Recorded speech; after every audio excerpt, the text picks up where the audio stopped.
नमस्कार दोस्तों, आज मैं आप लोगों को एक ऐसे लड़के रवि की कहानी सुनाने जा रहा हूं जो लोगों के मजाक से टूट गया था, लेकिन उसके दादाजी ने उसे एक ऐसा सबक दिया जिसने उसकी पूरी जिंदगी बदल दी।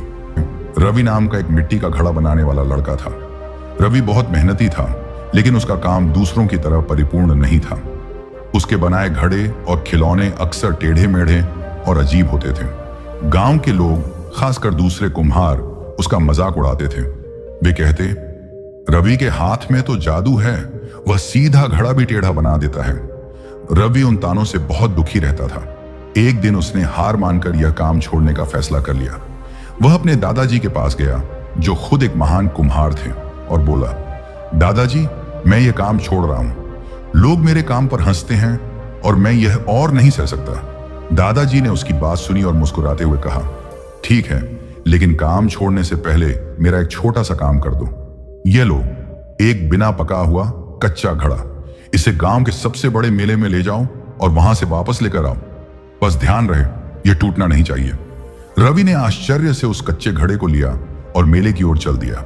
वह बहुत सावधानी से चल रहा था। कच्चा होने के कारण घड़ा बहुत नाजुक था। मेले में बहुत भीड़ थी और लोग तरह तरह की बातें कर रहे थे। कुछ लोगों ने उसे देखकर फिर से मजाक उड़ाना शुरू कर दिया।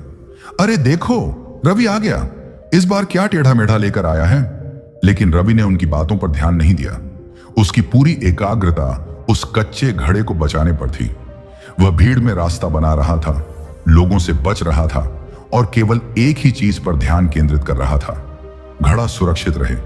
जब वह सुरक्षित वापस लौट आया तो दादाजी ने पूछा, क्या तुमने लोगों की बात सुनी? रवि ने कहा, नहीं दादाजी, मुझे कुछ सुनाई नहीं दिया। मेरा पूरा ध्यान इस घड़े पर था कि कहीं यह टूट ना जाए।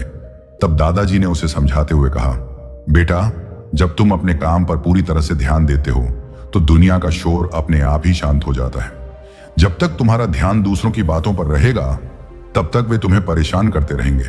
लेकिन जिस दिन तुम अपने काम में लीन हो जाओगे, उस दिन उनकी बातें तुम तक पहुंच ही नहीं पाएंगी। रवि को बात समझ आ गई।